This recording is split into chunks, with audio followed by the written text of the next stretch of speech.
कुछ और फार्मूला देखेंगे सेट थ्योरी पे। जैसे लिखा रहेगा asymmetric number of N asymmetric B. N asymmetric B का मतलब होता है कि जब हमको निकालने के लिए क्वेश्चन पूछे कि number of element belongs to exactly one of A और बी, तब हमको निकालना पड़ेगा N asymmetric B. Asymmetric B का मतलब होता है A minus B union B minus A. Already हम पहले सिमेट्रिक डिफरेंस में बताए हैं।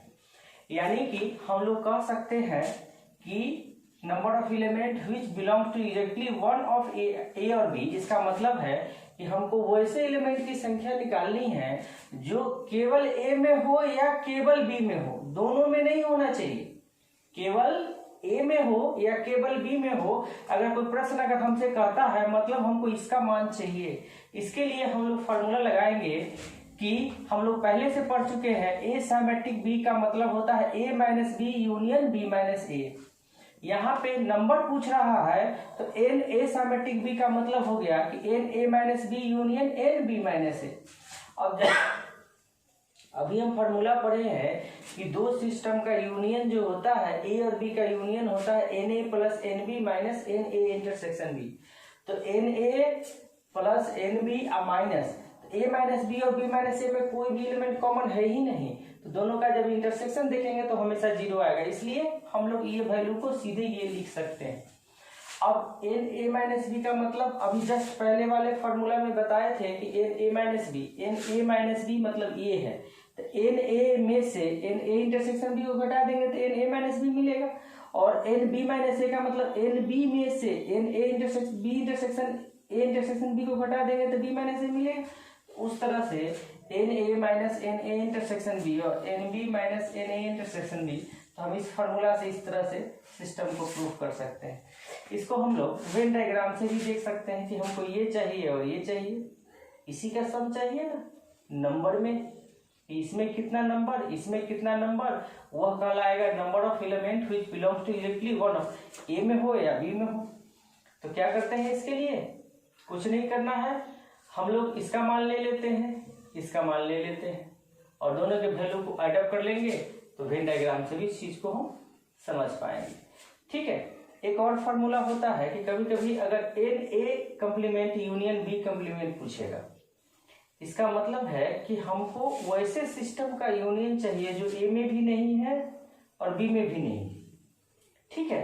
तो हम लोग पढ़े हैं A complement union B complement by de Morgan law. मैं वेन डायग्राम से इसका प्रूफ बता चुका हूँ। ये ए इंटरसेक्शन बी का कंप्लीमेंट होता है, तो हम लोग यहाँ पर इसका वैल्यू ये लिखेंगे और इसका मतलब होता है यूनिवर्सल सेट। किसी का कंप्लीमेंट का मतलब होता है कि यूनिवर्सल सेट में से उसके एलिमेंट को हटा दिया जाए। तो इस तरह से हम लोग इसको देखेंगे। कभी कभी हमको ये भी फॉर्मूला होता है N A complement intersection B complement. ये कहाँ लगाएंगे, तो कभी कभी क्वेश्चन पूछेगा दो सेट में कि नाइदर ए नॉट बी, न ए हो न बी हो, नाइदर ए नॉट बी, उस केस में हम लोग ये फॉर्मूला लगाएंगे। तो ए कंप्लीमेंट इंटरसेक्शन बी कंप्लीमेंट का मान ए यूनियन बी के कंप्लीमेंट के इक्वल होता है। ये भी डी मॉर्गन्स लॉ से होता है।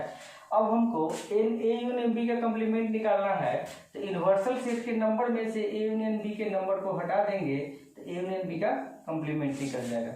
इस तरह से कुछ फार्मूला हम लोग दो सेट के बारे में बात किए कि जब दो सेट रहे तो उससे रिलेटेड इस फार्मूला का इस्तेमाल करके हम बहुत सारे क्वेश्चंस को बनाएंगे। अब तीन सेट रहेगा तो उसमें किस तरह के फार्मूला होंगे और कैसे उसका फार्मूला का डेरिवेशन होगा, उस पर हम लोग बात कर रहे हैं। यहाँ हम लोग तीन सेट पे रिलेटेड कुछ थ्योरी को हम लोग देखेंगे कि तीन सेट पे रहेगा तो कैसे वर्क करेंगे। जैसे यहाँ पे A B C R three finite set and U be finite universal set, then A union B union C का मान होता है N A plus N B plus N C minus N A intersection B intersection.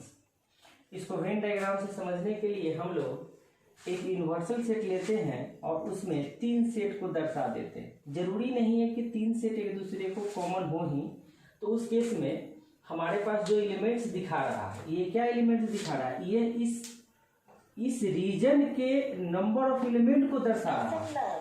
जैसे यहाँ पर हम लोग देख रहे हैं कि ए इस रीजन के एलिमेंट को, बी इस रीजन के एलिमेंट को, डी इस रीजन के एलिमेंट को, सारे रीजन के एलिमेंट को ये दर्शा रहा है system A B C 3 set के द्वारा। इसको हम वेन डायग्राम से समझने का प्रयास करते हैं कि हम लोग 3 सेट ले लेते हैं जो इस तरीके से है और सब रीजन में कुछ ना कुछ एलिमेंट मान लेते हैं। तो A union B union C का मतलब हुआ कि सारे रीजन के एलिमेंट का नंबर ऑफ एलिमेंट का sum. Number of A union B union C का मतलब हुआ कि सारे रीजन के एलिमेंट का सम, यानी कि हमको चाहिए A plus B plus C plus D plus E plus F plus G. अगर हमसे पूछा जाए इस तरीके से तो हम इसको समझेंगे। अब यहाँ देखिए, हम इसका मान निकालना चाहेंगे इसके फॉर्म में, तो कैसे लिखेंगे? तो आप देख लो कि एन ए आपने लिखा, एन ए का मतलब ये सारे एलिमेंट को आपने ले लिया तो एन ए लिख दिए। अब एन बी आपने लिखा तो बी के सारे एलिमेंट को ले लिया, लेकिन बी सी का आप 2 बार इस्तेमाल कर लिए। कैसे? तो एक बार ए लिए तो उसमें बी सी आ गया, और फिर बी लिए तो उसमें भी बी सी आ गया। तो हम क्या करते हैं, ए इंटरसेक्शन बी को एक बार सब्सट्रैक्ट कर दिए। ए इंटरसेक्शन बी को हम सब्सट्रैक्ट कर लिए। फिर अगले केस में चलते हैं, एन सी लिए। एन सी लिए तो आप देखिए ए बी तो पहले ए वाले सेट के लिए ले चुके हो, ठीक है, और बी डी भी बी वाले सेट के लिए ले चुके हो। तो ए और सी का इंटरसेक्शन इसको, अब बी और सी का इंटरसेक्शन इसको भी हमको घटाना पड़ेगा, ए इंटरसेक्शन और ये। लेकिन जो बी जो है वो 3 बार घट गया। हम लिए 2 ही बार, जैसे हमने एन ए में लिया, एन बी में लिया और एन सी में लिया, तो हमने 3 बार लिया, 3 बार घटा दिया, लेकिन बी तो रहना चाहिए कि नहीं रहना चाहिए? एक बार हम लोग n A intersection B intersection C को ऐड किए, क्योंकि बी ही एक ऐसा एलिमेंट है जो तीनों सेट में आता है। दूसरा है कि कभी कभी हमसे पूछा जाएगा कि number of element in exactly 2 of the set A B C. मतलब ये सेट मेरा ए है, ये बी है, ये सी है, जो भी सेट है, इसमें एग्जैक्टली 2 में आना चाहिए, उतना एलिमेंट की संख्या बताओ। तो आप देखिए कि यहाँ पे ए सेट जो है वो ए में आता है, नहीं तो सी में आता है, एग्जैक्टली 2 में आ रहा है। सी सेट जो है ए में आ रहा है, नहीं तो बी में आ रहा है, एग्जैक्टली 2 में आ रहा है। और ई जो है वो बी में आ रहा है, नहीं तो सी में आ रहा है। तो एग्जैक्टली 2 में आने का मतलब हमको चाहिए ए चाहिए, सी चाहिए, ई चाहिए। इसको हम लोग फॉर्मूला से भी निकाल सकते हैं, n A intersection B plus N B intersection C plus N C intersection A minus this 3n A intersection B intersection C. Venn diagram से समझने की कोशिश करेंगे तो हमको ए चाहिए, ई चाहिए, नहीं तो सी चाहिए। तो ए निकालनी है, सपोज कीजिए, तो हमने एन ए यूनियन बी लिया, तो आप देख लो कि ए यूनियन बी लिया तो सी और बी दोनों ले लिया कि नहीं? तो बी एक बार आप ले लिए, हमको चाहिए था केवल सी। अच्छा, फिर हम क्या किए कि बी इंटरसेक्शन सी ले लिए, तो बी इंटरसेक्शन सी ले लिए, तो बी और ई ले लिए, तो बी दोबारा ले लिए क्योंकि हमको केवल ई चाहिए था। अच्छा, फिर हम लोग एन ए इंटरसेक्शन सी किए, तो ए इंटरसेक्शन सी में ए और बी फिर ले लिए हम लोग, तो बी को हम 3 बार ले लिए, हमको बी की जरूरत नहीं थी। तो ये जो बी जो है तीनों का कॉमन एलिमेंट है, इसलिए हम लोग 3n A intersection B intersection C को हम लोग सब्सट्रैक्ट करते हैं। ठीक है, हम लोग एक लास्ट फार्मूला देखेंगे सेट थ्योरी पे। ठीक है, यहाँ पे लिखा हुआ है number of element in exactly 1 of the set ABC. 3 set में हमको वैसे एलिमेंट की संख्या बतानी है जो सेट में ए सेट में हो या बी में हो या सी में हो, कोई कॉमन नहीं है। इसके लिए फार्मूला दिया गया कि N A plus N B plus N C minus 2 N A intersection B minus 2 N B intersection C minus 2 N A intersection C plus 3n A intersection B intersection C. अब Venn diagram से इसको समझना है तो exactly 1 of A B and C में रहेगा, मतलब हमको जी चाहिए, एफ चाहिए और डी चाहिए। ठीक है, ये केवल ए वाला एलिमेंट है, ये केवल बी वाला एलिमेंट है और ये केवल सी वाला एलिमेंट है। तो हमको जी, डी और एफ का सम चाहिए। तो इसके लिए क्या किया गया है कि आप वेन डायग्राम से जब बनाते हो और इस तरह से नंबर डाल देते हो कि इस रीजन का एलिमेंट, इस रीजन का सारे एलिमेंट, इसी से काम कर सकते हो। और नहीं तो अगर फार्मूला लगाना चाहोगे, ये फार्मूला लगाना चाहोगे तो ये फार्मूला भी हम इस डायग्राम से साबित करेंगे। हम क्या किए कि ए ले लिए, बी ले लिए, सी ले लिए। लेने के बाद हम लोग ए इंटरसेक्शन बी को 2 बार सब्सट्रैक्ट किए। ठीक है, काहे सब्सट्रैक्ट किए सो देखिए, एक बार ए इंटरसेक्शन बी इसमें से जाएगा तो ये सारा एलिमेंट चला गया। ठीक है, दोबारा जब हम लोग आते हैं बी इंटरसेक्शन सी करते हैं तो बी इंटरसेक्शन सी में ये एलिमेंट चला गया, और फिर ए इंटरसेक्शन सी करते हैं तो ये एलिमेंट चला गया। ठीक है, लेकिन हमको तो ये और ये इसको भी ले जाना है, तो इसलिए हम लोग 2na, क्योंकि देखिए वास्तव में क्या है कि हम सारे एलिमेंट को दो दो बार ले रहे हैं। कैसे ले रहे हैं, इसमें हमने एक बार ले लिया और इसमें हमने एक बार ले लिया, तो इस एलिमेंट को तो हम दो बार ले लिए तो दो बार घटा दिए 2na इंटरसेक्शन बी करके।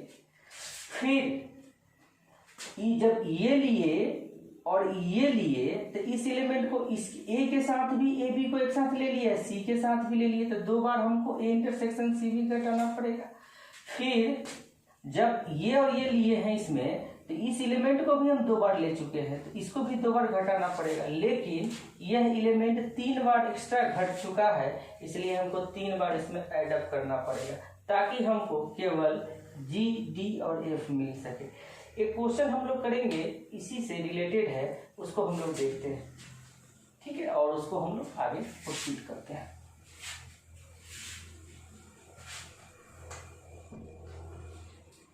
जैसे देखिए, ये कहता है क्वेश्चन कि ए और बी दो सेट है इस तरह से कि सेट ए में एलिमेंट की संख्या 17 है, सेट बी में एलिमेंट की संख्या 23 है, और दोनों को यूनियन में एलिमेंट की संख्या 38 है, तो ए इंटरसेक्शन बी बताएं। हम लोग क्या करेंगे कि हम लोग फार्मूला है ए इंटरसेक्शन बी में, उसमें हम लोग आएंगे। तो पहले हम लोग n A N B n A union B वगैरह एन ए इंटरसेक्शन, तो हम लोग फार्मूला है N A union B equal to n A plus N B minus N A intersection B. हमको इसका वैल्यू दिया हुआ है, उसका मान निकालना है, तो हम लोग निकाल सकते हैं n A intersection B equal to n A plus N B minus N A union B. सबका मान दिया है, डाल दीजिए क्वेश्चंस के मुताबिक। तो 23 17 minus 38, 23 plus 17 minus 38 equal to 2। हमारा ये वैल्यू निकल गया। आगे कहता है कि हमको a माइनस बी बताओ, तो अब डायग्राम से भी हम लोग आगे काम कर सकते हैं। हमारे पास ए सेट में आप देख लीजिए, ए सेट में टोटल एलिमेंट की संख्या 17 है। ठीक है, और ए यूनियन बी में 2 है, ये ए है ये बी है, तो ये टोटल 17 है, ये 2 है, तो ये तो 15 होगा ना, क्योंकि ए माइनस बी चाहिए, ए इंटरसेक्शन बी इसमें से हटेगा, ये टोटल सेट ए का मान 17 है, तो ये 15 होगा।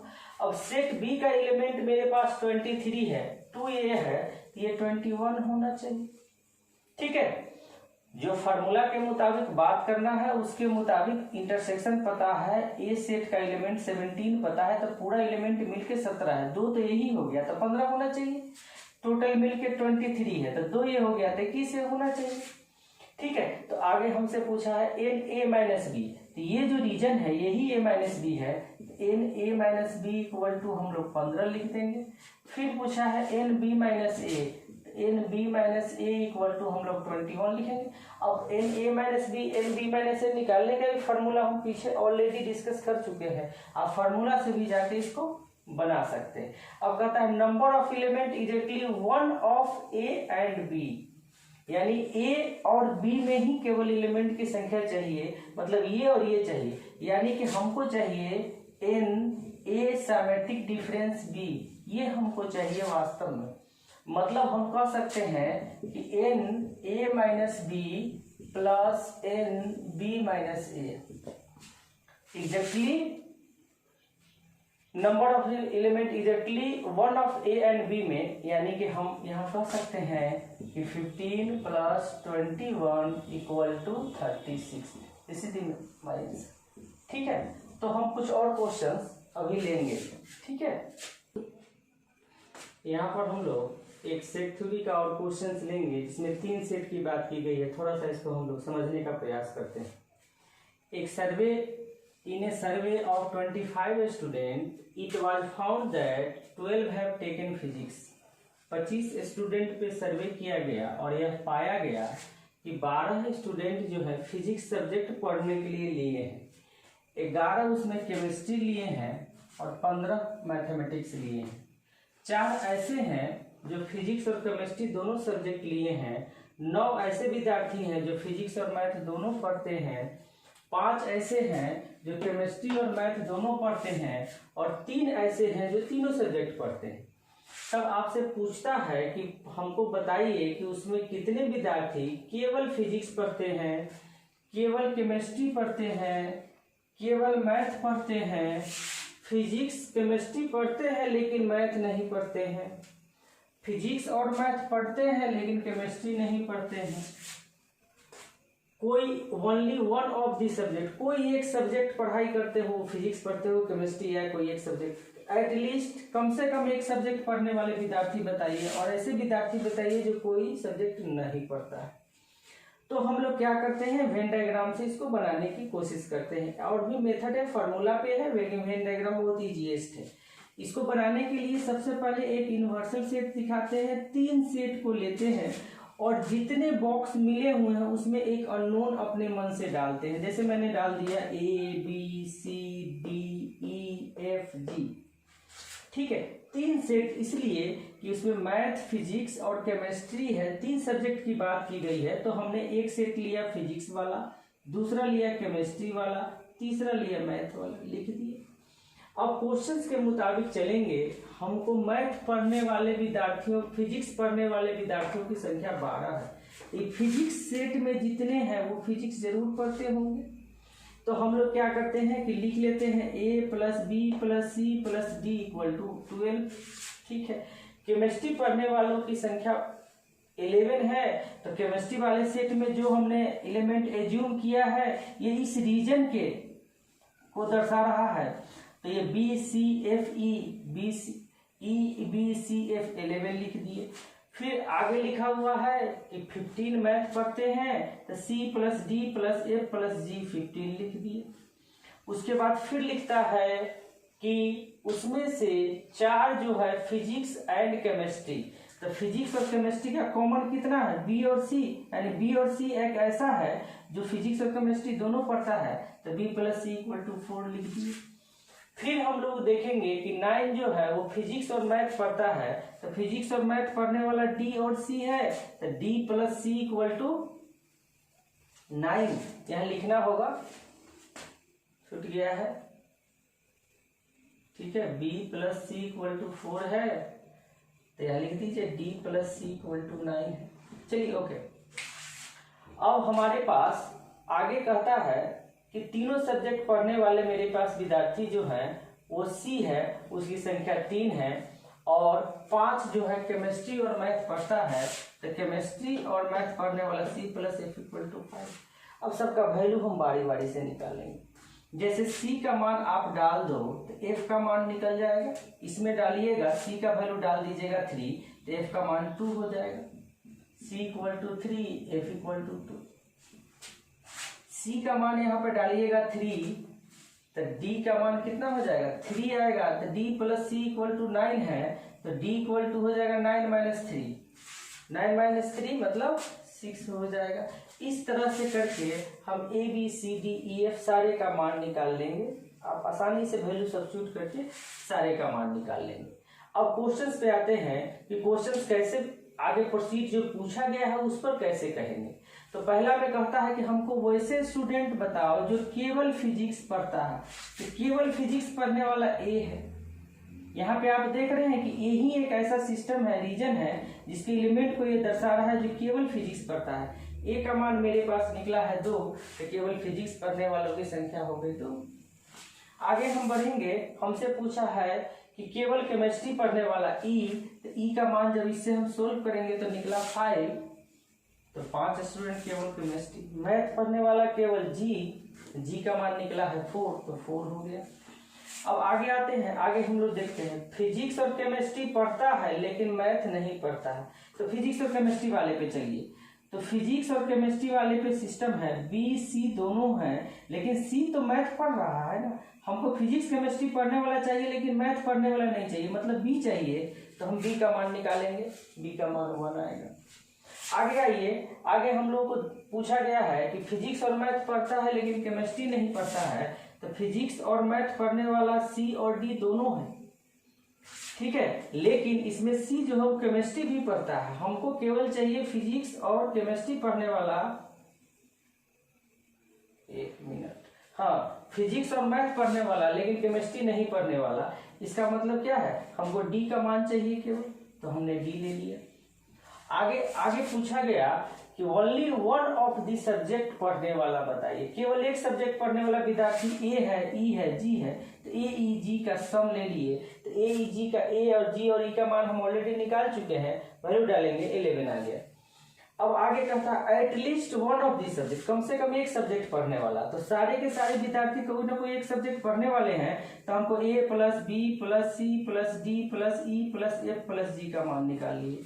ए B C D F G का मान निकाले तो 23 आया, जो वैल्यू हम यहाँ से निकाल चुके हैं। अब कोई सब्जेक्ट नहीं पढ़ने वाला, तो हमारे पास तो यूनिवर्सल सेट में 25 विद्यार्थी लिए गए हैं, लेकिन हमने जब ऑब्जर्व किया तो हमको मिला कि फिजिक्स केमिस्ट्री मैथ में कोई भी सब्जेक्ट पढ़ने वाला विद्यार्थी की संख्या 23 ही है, यानी कि 2 ऐसा विद्यार्थी है जो कोई सब्जेक्ट नहीं पढ़ता है। तो हम लोग क्या करते हैं, यूनिवर्सल सेट में से जो पढ़ने वाले विद्यार्थी है उसकी संख्या को सब्सट्रैक्ट कर देते हैं, तो कोई सब्जेक्ट नहीं पढ़ने वाला हमको पता चल जाता है।